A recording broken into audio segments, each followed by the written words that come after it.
మీరు చాలా విగ్రహాలు చూసి ఉంటారు. కానీ ప్రాణమున్న లక్ష్మీ నరసింహస్వామి విగ్రహాన్ని చూసారా? ఇక్కడ ఉన్న స్వామివారి విగ్రహం మంచి స్కిన్ లా మెత్తగా ఉంటుంది. ఈ విగ్రహం దగ్గరికి వెళ్తే స్వామివారు ఊపిరి తీసుకునే సౌండ్ కూడా వినిపిస్తుంది.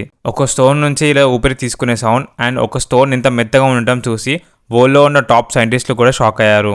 ఈ టెంపుల్లో ఇంకో మిస్టీరియస్ థింగ్ కూడా ఉంది. స్వామివారి హార్ట్ దగ్గర ఒక ఫ్లవర్ ని పెట్టి ప్రెస్ చేస్తే ఆ ఫ్లవర్ స్వామివారి హార్ట్ లోకి వెళ్తుంది. కానీ ఈ వరల్డ్ మొత్తంలో ఒక స్టోన్ ఇంత మెత్తగా ఉండటం ఫస్ట్ టైం చూస్తున్నామని సైంటిస్టులు చెప్పారు. ఈ హిమాచల లక్ష్మీ నరసింహస్వామి టెంపుల్లో సాక్షాత్తు ఆ లక్ష్మీ నరసింహస్వామి ఇక్కడ నిలిచారు అనే అందరి నమ్మకం. ఈ టెంపుల్ గురించి మీరు ఏమనుకుంటున్నారో కామెంట్ చేయండి. ఈ టెంపుల్ ప్లేస్ కూడా మీరు కామెంట్ చేయండి. మీరు కూడా నైట్ షిఫ్ట్ జాబ్ చేస్తున్నారా? అయితే మీ బ్రెయిన్ చాలా డేంజర్ లో ఉంది, జాగ్రత్తగా ఉండండి. రీసెంట్ గా USA వాళ్ళు ఒక రీసెర్చ్ చేసి ఏం చెప్పారు అంటే నైట్ 1 AM to 3 AM మనం పడుకొని ఉండాలి అంట. ఎందుకంటే మన బ్రెయిన్ లో నైట్ 1 AM to 3 AM టైంలో ఒక హార్మోన్ రిలీజ్ అవుతుంది. ఈ హార్మోన్ ఎంత ఇంపార్టెంట్ అంటే మన బాడీలో sleep, immunity power, blood circulation అవ్వడానికి ఇదే కీ రోల్ ప్లే చేస్తుందంట.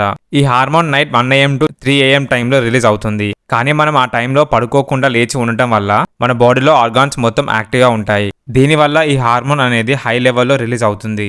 దీనివల్ల మన స్ట్రెస్ లెవెల్స్ అనేవి ఇంక్రీజ్ అవుతాయి. దీనివల్ల మన బాడీలో ఇమ్యూనిటీ సిస్టమ్ వీక్ అవుతుంది.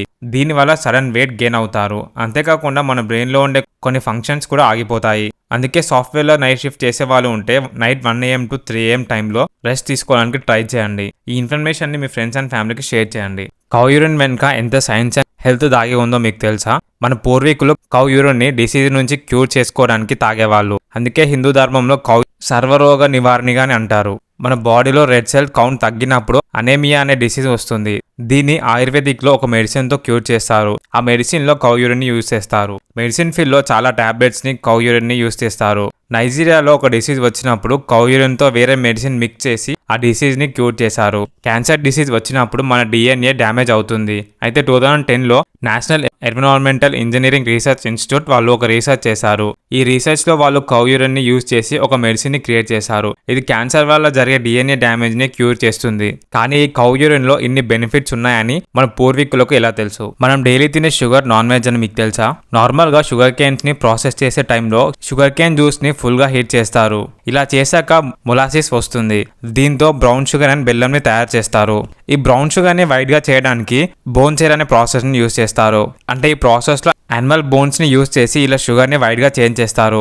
ఈ వీడియోని మీ వెజిటేరియన్ ఫ్రెండ్ కి షేర్ చేయండి. ఇప్పుడు మనం వాడుతున్న స్పైరోమీటర్ టెక్నాలజీ 7500 years బ్యాక్ మహాభారతంలో ఉందని మీకు తెలుసా? స్పైరోమీటర్ టెక్నాలజీ అంటే మన లంగ్స్ అండ్ బ్రీతింగ్ ని ఇంప్రూవ్ చేసే ఒక ఎక్సర్సైజ్. ఇప్పుడు ఇదే టెక్నాలజీని వరల్డ్ లో అందరూ యూజ్ చేస్తున్నారు. కానీ ఇండియన్ టెంపుల్ పూజలో శంఖాని ఊదేవాళ్ళు. అయితే శంఖాని ఊదడం వల్ల మన లంగ్స్ ఫంక్షన్ ని ఇంప్రూవ్ చేస్తుంది. శంఖాని ఊదడం వల్ల మన బ్రీతింగ్ ప్రాబ్లమ్స్ ని కంట్రోల్ చేస్తుంది. శంఖాని ఊదడం వల్ల మన లంగ్స్ ఎక్స్పాండ్ అయ్యి స్ట్రాంగ్ గా అవుతాయి. అయితే ఈ శంఖాన్ని ఊదడం అనేది thousands of years బ్యాక్ నుండే మన ధర్మంలో ఉంది. అయితే ఇప్పుడు ఇదే ప్రాసెస్ నే మనం స్పైరోమీటర్ అని అంటున్నాం. ఈ శంఖం వెనుక ఇంత సైన్స్ అండ్ హెల్త్ ఉంది.